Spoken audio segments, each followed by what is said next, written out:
I think the other thing which is interesting is just that interplay now between what is our online and offline identity and our online and offline activities.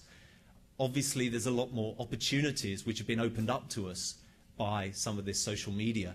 And I think at the same time as it's allowing us to undertake new activities and to do new things, I think the other thing is just that in many ways we seem to be replicating a lot of the behaviors. And a lot of people have asked me about, do I think that suddenly a lot of our interaction offline has changed? I don't think it has. I think this is just another form of interacting. This is just another form of communication. And again, we're going to look at a little bit later about some of those rules about engagement, some of those rules about interacting and about conversing and about dialogue. I think they still are maintained in this digital world. I just wanted to put this up quickly. I think, as I said, this is work in progress on our part.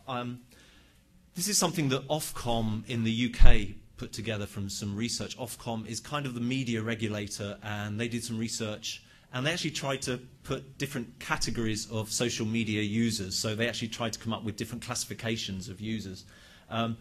It's okay. I think it's worth kind of checking out and looking at.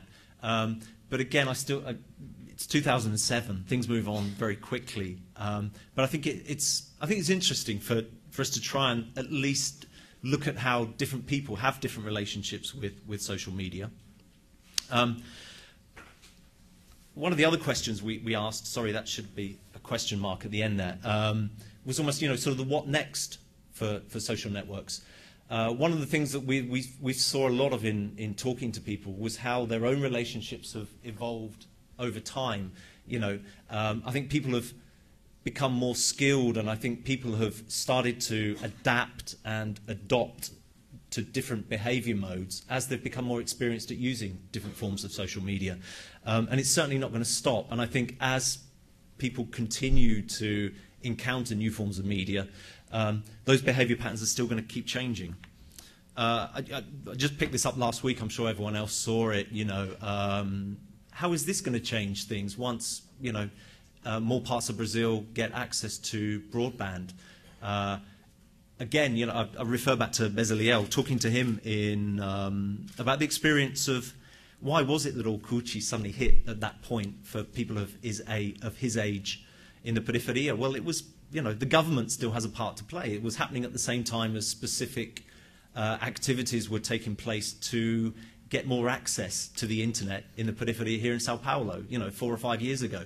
And it was at that point that a lot of young people his age started getting themselves onto Orkut. So again, it's, we talk about individual personal factors, but let's not take the state out of this. And I think that we often sort of forget how outside forces can influence our individual social networking behaviors. I got back on Sunday from the Formula One. I just got all excited. Yeah, I've been using my Twitter. I know how to use it now. I was the last man standing as everyone seemed to have disappeared around me as I was waiting to cheer Jenson Button home. About 5 minutes after posting it, I kind of thought, actually, I don't know if I like the tone of what I said. Actually, I don't think I meant to say that. My Brazilian friends might not like what I wrote. I better be a little bit more careful about what I do in the future, which kind of led me into the next section I wanted us to look at, which was about, I don't know, please, a quick show of hands from everybody. Have you ever regretted something that you posted? There was a definite hand went up very quickly at the back, and I want to ask that person first. I just think, have a little think, what is it that you regretted that you did, that you put up? I just think this is quite an interesting question. We're all confronting that issue these days. We're going to show another set of clips, and really these are just looking at some of these new kind of ethical issues, the new negotiations that I think we're going through as individuals, as people, because of our access to these new technologies.